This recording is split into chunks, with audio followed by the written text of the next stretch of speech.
અરે ઓનું બધું હમું કરાવે પૈસા કોકના છોકરા મરી જાય અને આ તો મોણા મરી જાય એવું હોય એકદમ હોંકડું છે અજવાળું બજવાળું કરો અને કોઈ એક્સિડન્ટ થઈ જાય તો કોકનો જવાન મોતિયાણો જતો રહે અને પાણીની કોઈ સુવિધા નહીં ઠઠ ભર્યું પાણી 20 તારીખમાં રેલવે બને 12 મહિના જેવું ઉપર થઈ ગયું જ્યારે રસ્તો પહેલાં તો લોકલ પબ્લિકના અવર જવરમાં કડીના 2 ભાગ પડી ગયા નેતાઓમાં 2 ભાગ પડી ગયા ભાજપમાં 2 ભાગ પડી ગયા અને જે નેતાએ નાના નેતાના તૈયાર કર્યો એ જ નેતો હમો પડે ને એને લેખિતમાં આલ્યું કે અહીં રસ્તો ના થાય મારું શોપિંગ વેચાય એના માટે એનો ઈરાદાપૂર્વક રસ્તો બંધ કરાવવાનો પ્રયત્ન કર્યો હોય ને.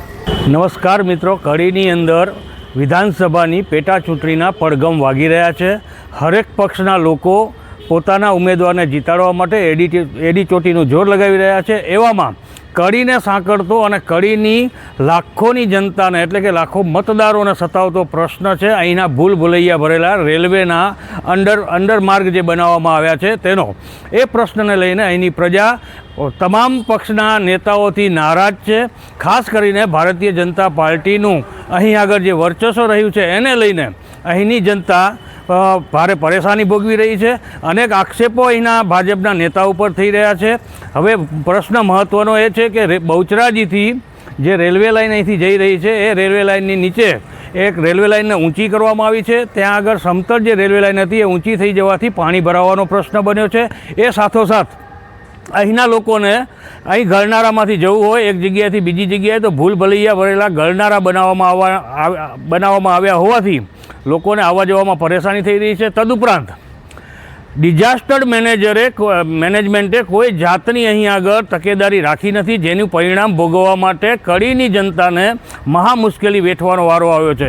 ત્યારે પેટા ચૂંટણીના પડઘમ વચ્ચે અહીંની જનતા કહી રહી છે કે જે અમારી આ સતાવતી સમસ્યાનો અંત લાવશે તેવા નેતાશ્રને જ અમે ચૂંટીને લાવીશું. બરાબર, નહીંતર આ રસ્તો સીધો પબ્લિકને રેલવે તો આલવી હતી પણ કોઈને ડિમાન્ડ કરીને જ્યારે સર્વે થતું હતું જાણ પર સર્વે વખતે કોઈ નેતાઓ હાજર રહ્યા નહોતા અને હવે નેતાઓ બૂમો પાડે છે કે અમારે ઓમ છે તેમ છે.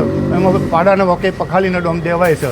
અવારનવાર નાના બાળકો લઈને જવું, સ્ત્રીઓને જવું જોખમ ભરેલું રહેશે. ચોમાસામાં પાણી એક જ રસ્તો ફક્ત છે, ફક્ત હનુમાનજી સિવાય કોઈ જવાબ અને બીમાર માણસ હોય ક્યાંથી ક્યાં આવવું એ મુશ્કેલીનો સવાલ છે. મોટી મુશ્કેલી એ છે. હવે આમાં કોઈ રસ્તો ઉકલેવો છે નહીં, કારણ કે હવે રેલવે તો તૈયાર છે જ નહીં, કારણ કે આ વસ્તુ બની જાય. પહેલાં ક્યાં ગયા હતા એવું કહેશે રેલવેવાળા. તો કરવું શું? પબ્લિકને જ હેરાન થવાનું ને.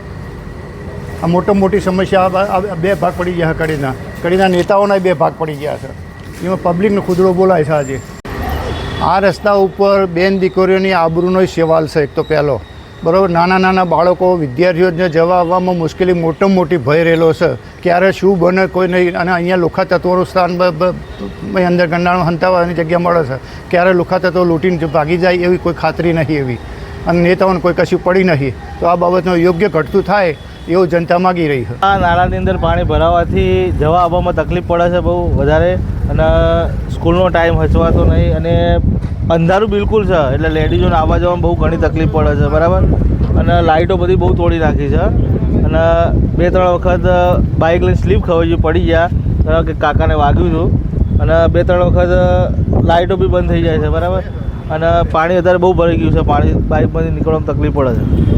હવે આગામી સમયમાં જોવાનું રહ્યું કે જો મતદાન થાય અને મતદાનની તારીખ નક્કી થઈ ગયા પછી કડીની જનતા પોતાનો મિજાજ કેવો દેખાડે છે તે પણ જોવાનું છે.